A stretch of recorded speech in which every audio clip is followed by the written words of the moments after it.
வணக்கம் and welcome to வணக்கம் நண்பா யூடியூப் சேனல். ஸோ இப்போ நம்ம பார்த்துட்ருக்கிறது யூனிட்டி. இந்த யூனிட்டியில் பார்த்தீங்கன்னா போன கிளாஸில் வந்து என்ன பார்த்தோம், யூஐ இன்ஃபர்மேஷன் பார்த்தோம். அதாவது யூசர் இன்டர்ஃபேஸில் என்னெல்லாம் இருக்குங்கிறது நான் வந்துட்டு 1 by 1 நான் சொன்னேன். ஸோ நெக்ஸ்ட்டு நம்ம வந்துட்டு ஒரு கேம் நம்ம க்ரியேட் பண்ணுறோன்னா அதில் பார்த்திங்கன்னா ஒரு கேரக்டர் தான் முக்கியம். ஸோ நம்ம என்ன கேரக்டரை யூஸ் பண்ணுறோம் அப்படிங்கிறத பொறுத்து. இப்போ ஆங்க்ரி பேர்ட்னால் அதில் ஒரு பேர்டு இருக்கும், அதுதான் மெயின் சப்ஜெக்ட்டு. ஸோ அதை வச்சு நம்ம என்ன பண்ணுறோங்கிறத நம்ம அதுலேருந்து தான் ஸ்டார்ட் பண்ணுவோம். ஸோ நம்ம எதை மெயின் சப்ஜெக்டை யூஸ் பண்ணுறோமோ அதுலேருந்து ஒரு கோடிங்கை ஸ்டார்ட் பண்ணலாம். ஸோ அந்த மாதிரி நான் பண்ணுறது வந்து ஒரு பிளேடு ஆல்ரெடி சொல்லிட்டேன். ஸோ பிளேடுன்னு க்ரியேட் பண்ணியாச்சு.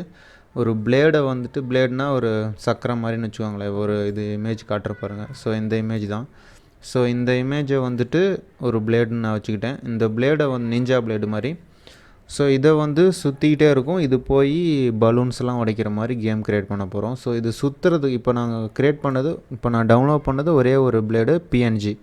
ஸோ இது சுற்றிக்கிட்டே போகணுன்னா அந்த சப்ஜெக்ட் வந்துட்டு ஒரு ஃப்ரேம்ஸ் இருக்கணும், ஒரு சில ஃப்ரேம்ஸ் இருக்கணும். அப்போ தான் அது சுற்றுற மாதிரி நம்ம பண்ண முடியும். ஸோ நீங்கள் வந்துட்டு, நான் இதுக்கு முன்னாடி ஒரு வீடியோவில் வந்துட்டு ஒரு வெப்சைட்டு சொன்னேன். அதில் போனீங்கன்னா உங்களுக்கு ஒரு பேர்டு விங்ஸ் ஆட்டுற மாதிரி, பறவை பறக்கிற மாதிரி, இந்த மாதிரி நிறையா பிக்சல்ஸ், நிறையா ஃப்ரேம்ஸ் கொடுத்துருப்பாங்க. அதெல்லாம் நீங்கள் அப்படியே யூஸ் பண்ணிக்கலாம் ட்ரைனிங் பண்ணணும் கற்றுக்கணுங்கும் போது. பட்டு நீங்களாக ஒரு கேரக்டர் யூஸ் பண்ணுறீங்க. ஒரு எக்ஸாம்பிளுக்கு நான் பிளேடுன்னு எடுத்துக்கிறேன், ஏன்னா இது ஜஸ்ட்டு சுற்றுது, அவ்வளோதான். இதே ஒரு பறவை பறக்குதுன்னா அந்த விங்ஸ் ஆட்டுற மாதிரி ஒவ்வொரு ஃப்ரேமாக நீங்கள் க்ரியேட் பண்ணுங்கள். உங்களுக்கு ஒவ்வொரு ஃப்ரேமாக நீங்கள் வரைஞ்சி க்ரியேட் பண்ணுற அளவுக்கு உங்களுக்கு நாலேஜ் இருக்குது, உங்களுக்கு டேலண்ட் இருக்குன்னா நீங்கள் அப்படி பண்ணலாம். இல்லை ஒரு கேரக்டர் வாக் பண்ணுற மாதிரி இருக்குன்னா நீங்கள் ஒவ்வொரு ஸ்டெப்பாக கால் எடுத்து வைக்கிற மாதிரி நீங்கள் க்ரியேட் பண்ணலாம். ஸோ நான் இப்போதைக்கு ட்ரைனிங் தானே சொல்கிறேன். ஸோ அதனால் உங்களுக்கு சிம்பிளாக இருக்கட்டுமேட்டு உங்களுக்கு இந்த சக்கரம் எடுத்துருக்கேன். ஸோ இப்போ நான் இதில் போட போகிறதில்ல, ஏன்னா நான் இப்போ இதில் போட்டேன்னு வச்சுக்கோங்களேன். இப்போ பாருங்கள், ஜஸ்ட் இதில் நான் போட்டேன்னா எனக்கு ஒரே ஒரு இது தான் வரும். ஸோ இது வந்துட்டு சுத்தாது, எதுவுமே அனிமேட் ஆகாது. ஸோ இதை நான் டெலீட் பண்ணிடுறேன். ஸோ இது இந்த இடத்துலையும் தேவையில்லை. ஸோ நான் அதனால் ஃபோட்டோஷாப் நான் ஓப்பன் பண்ணிக்கிட்டேன். ஃபோட்டோஷாப்பில் இதை தூக்கி போட்டு நான் ஒரு அட்லீஸ்ட் ஒரு 3 ஃப்ரேமாவது நான் க்ரியேட் பண்ண போகிறேன். ஸோ இப்போ இது சுற்றணுங்கிறதுக்காக நான் இதை பண்ண போகிறேன். இதை வந்துட்டு ஃபஸ்ட்டு ஃப்ரேமாக நான் சேவ் பண்ணிக்கிறேன். சேவ் ஆஸ் கொடுத்துட்டு 001 பிளேடுக்கு பின்னு கொடுத்துக்கிறேன். So 001 frame blade. இதை வந்துட்டு சேவ் பண்ணிக்கிறேன். பிஎன்ஜியை தான் சேவ் பண்ணுறேன், ஏன்னா எனக்கு அப்போ தான் பிளேடாக கிடைக்கும். இந்த இடத்துல கேப் இருக்கும். ஸோ நெக்ஸ்ட்டு வந்துட்டு பார்த்திங்கன்னா Ctrl+T கொடுத்துட்டு இதை வந்துட்டு ரொட்டேட் பண்ணிக்கிறேன்.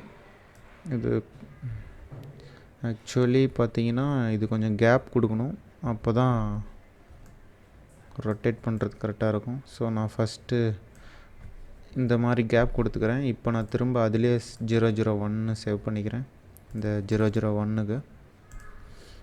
ஓகே, இப்போ இது வந்து 001 இது. இப்போ இதை லைட்டாக ரொட்டேட் பண்ணுறேன்,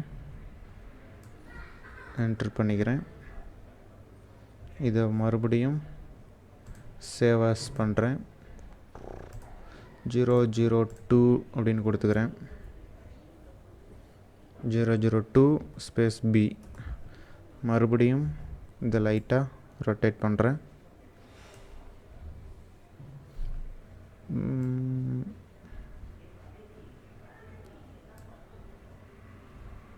ஸோ இந்த அளவுக்கு ரொட்டேட் பண்ணிக்கிறேன். இதை வந்துட்டு சேவ் ஆஸ் பண்ணுறேன், பிஎன்ஜி 003. ஸோ இந்த மாதிரி பண்ணிட்டீங்கன்னா உங்களுக்கு பார்த்திங்கன்னா இந்த மாதிரி ஃப்ரேம்ஸ் இந்த மாதிரி கிடச்சிரும். ஸோ இப்போ பார்த்திங்கன்னா 1 ஓப்பன் பண்ணுறேன். Next frame. ஸோ இந்த மாதிரி உங்களுக்கு மூமெண்ட் ஆகுது பார்த்திங்களா. ஸோ இந்த மாதிரி உங்களுக்கு எத்தனை ஃப்ரேம் வேணுமோ அத்தனை ஃப்ரேம் நீங்கள் க்ரியேட் பண்ணிக்கோங்க. ஸோ நீங்கள் இதில் 10 ஃப்ரேம் கூட லைட்டாக மூவ் பண்ணுற மாதிரி நீங்கள் க்ரியேட் பண்ணி சேவ் பண்ணிக்கலாம். நீங்கள் க்ரியேட் பண்ணி சேவ் பண்ணிட்டீங்கன்னா உங்களுக்கு மெயின் கேரக்டர் ஃபினிஷ் ஆயிரும். ஸோ இது ஒரு சின்ன எக்ஸாம்பிளுக்கு தான் நான் சொல்கிறேன். உங்களுக்கு என்ன கேரக்டர், இப்போ கேரக்டர் வாக் பண்ணுதுன்னா வாக் பண்ணுற மாதிரி, பறக்குதுன்னா பறக்க மாதிரி, அந்த மாதிரி பண்ணிக்கோங்க. ஸோ ஃபஸ்ட்டு இந்த மாதிரி ஃபோட்டோஷாப்லேயே இதுலேயே மெயின் கேரக்டரை க்ரியேட் பண்ணிக்கோங்க. ஸோ நெக்ஸ்ட் கிளாஸில் வந்துட்டு எப்படி வந்துட்டு மெயின் சப்ஜெக்ட் தான் இப்போ பண்ணது. நெக்ஸ்ட் கிளாஸில் அதை எப்படி இம்போர்ட் பண்ணுறது, ஒரு மெயின் சப்ஜெக்டோட ஒரு பிக்சரை இம்போர்ட் பண்ணுறது எப்படி, மல்டிபிள் பிக்சரை இம்போர்ட் பண்ணி அதை அனிமேட் பண்ண வைக்கிறது எப்படி அப்படிங்கிறத நெக்ஸ்ட் கிளாஸில் நம்ம பார்க்கலாம். So thank you friends.